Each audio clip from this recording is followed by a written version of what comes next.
underlining drivers of rising military expenditure. Disarmament instruments that protect civilians must be safeguarded. Military spending should be at the heart of disarmament discussions and scrutinized through the lens of human impact. Civil society, including youth, academia, and local communities, have a vital role to play. Ultimately, arms control is about people. We need a new vision of security, human-centered and rooted in the UN Charter. A vision that safeguards people, not just borders, and prioritizes institutions, equity, and planetary sustainability. Let this report spark a new conversation, one that challenges the status quo and inspires bold, transformative change. I thank you very much for your attention and interest in this important report, and I hand over to my good friend and colleague, Hao Lian Xu. Thank you. Please, Hao Lian. Thank you. Yeah, thank you, Stefan. Thank you very much. Dear colleagues, thank you to the Secretary-General for leading this important initiative. And thank you to the High Representative for Disarmament Affairs for facilitating the production of this report. We at UNDP, and especially our colleagues at our Human Development Report Office, are honored to be part of the effort to produce this report. As a representative of the UN development system, I have two quick points to make. First, when it comes to maintaining international peace and security, development is indispensable. Development, peace and security, and human rights are interlinked and mutually reinforcing. When people live healthy, educated, and fulfilling lives in dignity, their societies are often more peaceful. And vice versa, societies with high poverty rates and underdevelopment often experience insecurity and violent conflicts. Investing in development is investing in peace, stability, and prosperity. My second point, investments into security and investments into development are not a zero-sum game, both domestically and internationally. The nature and the relative scale of development and security investments matter. As the new report from the Secretary-General states, military spending can be necessary to restore public safety in contexts of acute violence and state fragility. But the recent surge in military spending is not predominantly directed at addressing these issues and tends to come at the expense of people's security worldwide, particularly in developing countries. Let me put the costs into perspective, as Secretary-General cited some examples earlier. Military spending for 2024 was 13 times more than the official development assistance provided by OECD DAC countries, right, in 2024. Right? And a US study has found that a $1 billion investment in military expenditure, right, can generate over 11,000 jobs. Right? But if this $1 billion is invested in clean energy, it can generate 17,000 jobs.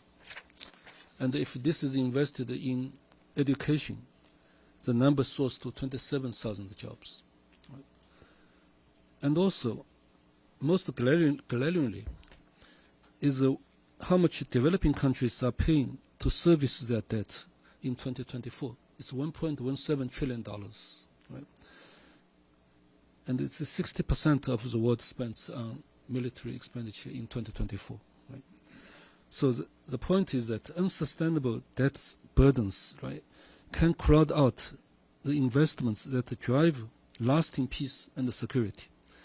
These are investments in education, healthcare, social protection, employment, climate actions, mitigations, and adaptations.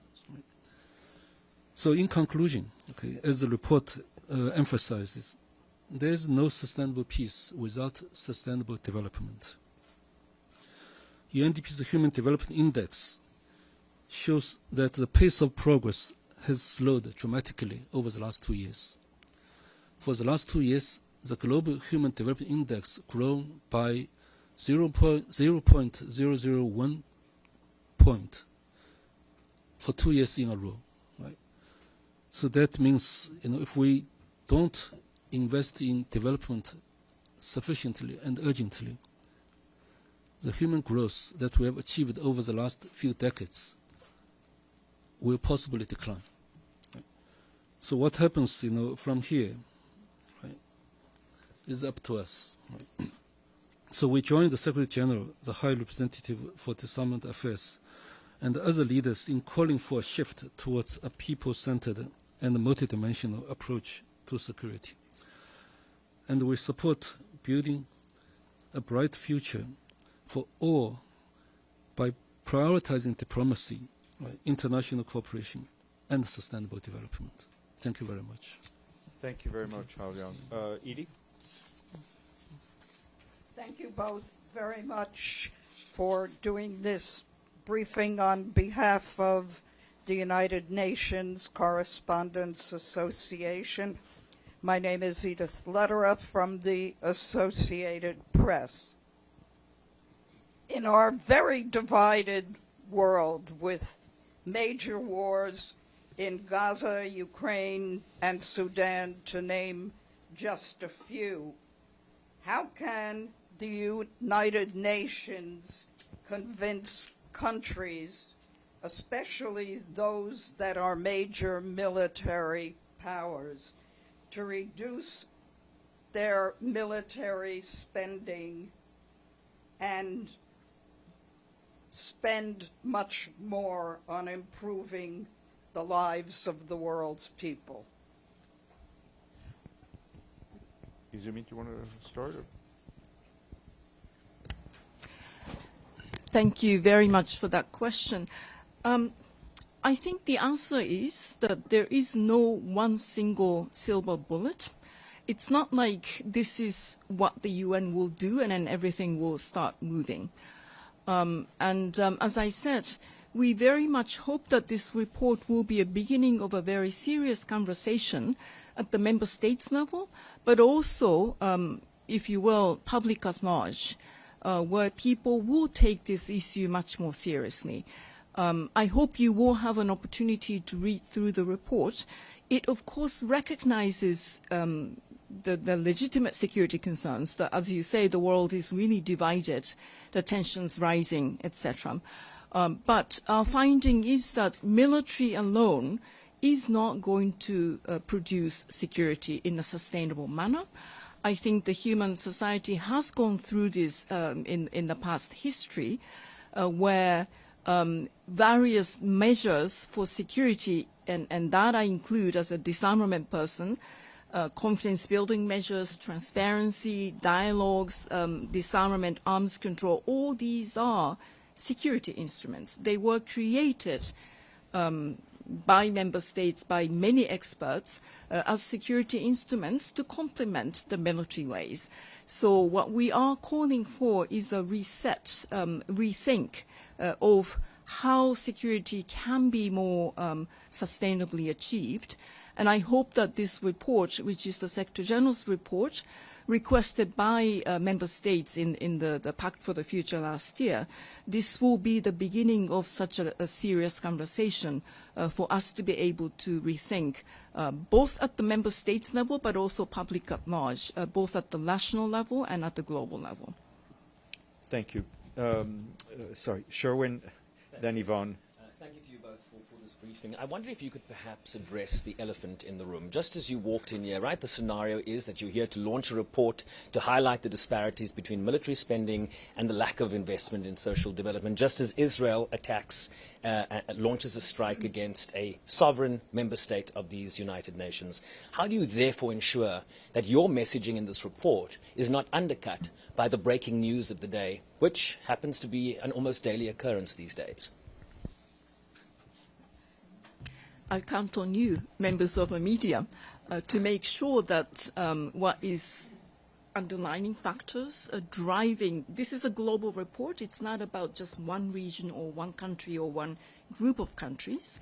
But we wanted to make sure that in-depth analysis of what is going on in different parts of the world, how that is actually driving the global trends of soaring military expenditure. And I count on members of the media to make sure that those issues will also be out there for people to be able to think and discuss. Besides counting on just the media, what are the responsibilities of member states? I mean, we have actually recommended concrete action points in the report. We are basically talking about some action points where security is considered much more broadly, multidimensionally, not just as military security. When it comes to military budget making, we are calling for more transparent budget making processes, etc., accountability in the budget making processes. So making some concrete proposals, which we very much hope will be taken seriously. And I think the expert community, civil society, academia, we have actually worked together with many of those. We had a call for papers, suggestions. It was not just a little UN departments with a big UNDP, of course, putting together this report, but we tried to engage various stakeholders around the world to submit their expertise and perspectives. So I hope that these will continue. Rest assured that we are going into the high-level week, and we will be organizing some discussion, panel discussions, side events, etc., to make sure that this will also, if you will, land in member states' discussions. Yvonne Abdelhamid and Pam. Sorry, Howland, did you have? Sorry, I apologize. Howland, I can please. speak at some point. Maybe I can. Maybe I can just address a couple of points that was raised. First, I think multilateralism works. Okay, it's very important, right? And multilateral development cooperation produces results. Okay, and produce results that the military expenditure cannot produce. Right? I'll give you some examples very quickly. Right, we're all aware of the fight against HIV/AIDS, for example. Right, since early 2000s. International community decided to act together. And over the last 20 plus years, the Global Fund, right, for HIV/AIDS, tuberculosis, and malaria raised more than $60 billion with international action. It saved 65 million lives. Right? We know the story about multilateral action to save the ozone layer. Right? Again, multilateral action. Right? Billions of dollars of expenditure. Right? We removed 99% of the ozone depleting substance from the production. The response to COVID-19 was a collective effort. Right? The UN led the international response, right? From strategy, from analysis to strategy to vaccine, right? Development and distribution. So multilateral action works. In Iraq, for example, right, the stabilization program with multiple donor support that UNDP supported, right, built more than 3,500, 600 infrastructure projects, public buildings, schools, hospitals, whatever. Moved 5 million people back to their homes. Right? So that directly contributes to peace and stability. Right? So all the examples I cited, right, are the results of multilateral action, right? And the list goes on, right? The point of this report is that increased military expenditure alone in particular, right, is not going to provide the kind of peace and stability we need for this world, right? And it is crowding out the resources that are critically needed for sustainable development. That is addressing the root causes of instability in many countries, right? So I will just stop here for now, right? Okay. Thank you, Halion, and apologies for not giving you the floor earlier. Yvonne Abdelhamid, then Pam. Hi. Thank you very much for this briefing. Yvonne Murray, RTE News, Ireland. As you know, Russia, supported by China and others, is waging a war on European soil. Washington has told Europe it needs to step up and look after its own security. In this context, is your message to European countries not to increase military spending? Thank you. As I mentioned already, this is a report about the global trends. We're not actually looking at one region or one particular country. Report also recognizes legitimate security concerns. What we are saying is that, as I also mentioned in my initial remarks, military expenditure has to be also weighed strategically together with other means for security, such as diplomacy, confidence building, arms control dialogues. So we're not actually targeting one country or one region. We are suggesting that there is a way to secure, the security concerns. I mean, we are able to address the security concerns more strategically, not just by increasing military expenditures. So I hope you will be able to actually look at those measures that we are suggesting in the report. But the report acknowledges that there is definitely legitimate security concerns, not just in one country, one region, but around the world. Yeah, clearly, the UN is doing a lot to support Ukraine, right? And both in the areas of humanitarian assistance, significant efforts, right, with the government, but also helping the government of Ukraine to respond to the damages that have been caused by the war. The UN, for example, is working again with the major developed countries, right, to support the restoration of energy infrastructure, for example, significantly, right, to provide the necessary energy that people need for their everyday life, for enterprises to operate. We are supporting government again with a significant effort to restore public buildings, housings, right, housing structures, and also demining efforts, significant demining to release land that is contaminated by unexploded ordnance for productive uses. We're also undertaking significant effort to support the government, to support veterans, right, to rehabilitation veterans, but also business opportunities for veterans to have skills, right, to have livelihoods, and so forth. So I think the UN is working with our membership of the UN in a very significant way. Right? The report does make reference to military expenditure, increase of military expenditure by both the Russian Federation and the Ukraine as a result of this war.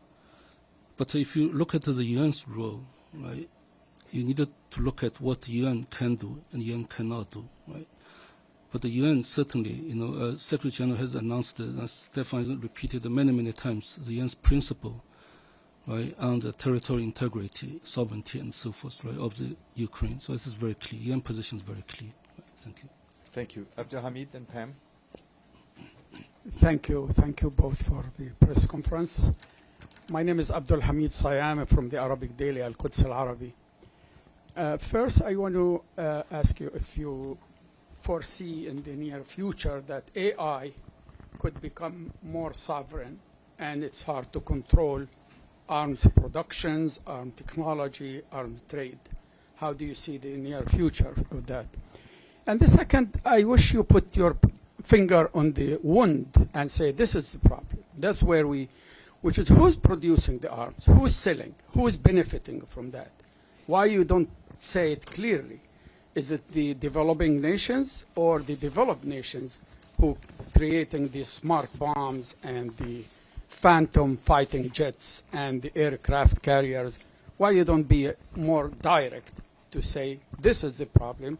We should address it when at a time when a superpower changing its the name of Defense Department to War Department. Thank you. Please. I certainly hope AI would not become sovereign. I would actually point out that the member states collectively agreed to take major steps, 2 steps. One is the establishment of the scientific panel on AI, and then start a global dialogue on AI governance. The person who facilitated that is in this room. So I think there is a collective awareness that we would not be used by AI, but AI will have to serve or continue to serve the benefit and the interest of human beings. So definitely I do hope that we would not see a day where AI will become a sovereign entity. If you actually look at the report, there is a part that talks about military-industrial complex. And it's called, it has an analysis of how those big military industry is impacting the whole issue of military expenditure by various capabilities, including lobbying and influence in the political processes. And then we are calling for more transparency, accountable behaviors, the conduct of those industry as well. So we are actually addressing those, if you will, private and economic interests that is deeply entrenched in this whole issue. So I invite you to take a look at that.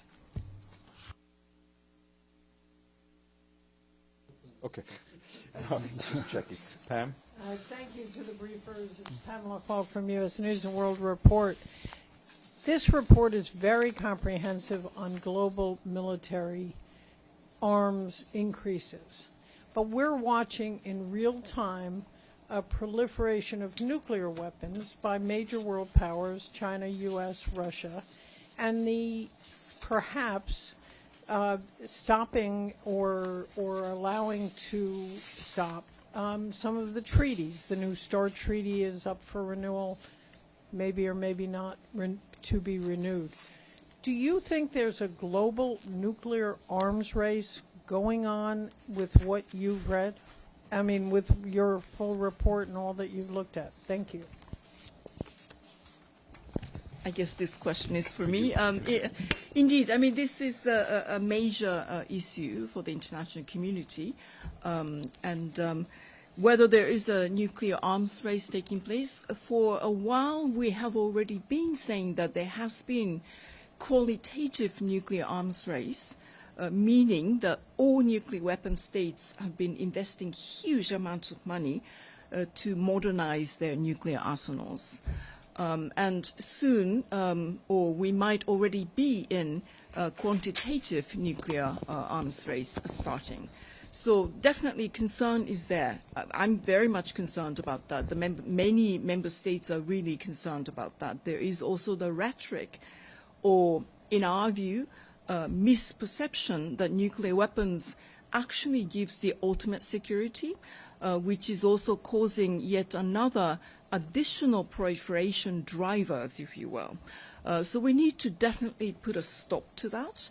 We need to reverse the trends, and we will have actually a very important opportunity coming up next year. One is the review conference of the Nuclear Non-Proliferation Treaty that is taking place from April to May next year. We are already in the preparation phase. We're actively working with states parties under the leadership of the presidency, which is Vietnam. And also next year, later in next year, there is the first review conference of the Treaty on the Prohibition of Nuclear Weapons. So next year we will have very important landmark opportunities for member states to put a stop to this potential or emerging nuclear arms race. Do you not see it as existential to the international system? I mean, that something has to be done before next year? Well, I mean, we are already working on, absolutely, it is existential. Nuclear weapons, along with a few other existential threats, I think many people acknowledge that when it comes to nuclear weapons, the issues are quite existential. Absolutely. Thank you very much. All right, I see no other questions. Thank you very much to Izumi and Hao Liang, and thanks to all of you for coming here on a busy day. I will not be, the PGA will speak around noon, so I will not trample on the PGA's turf.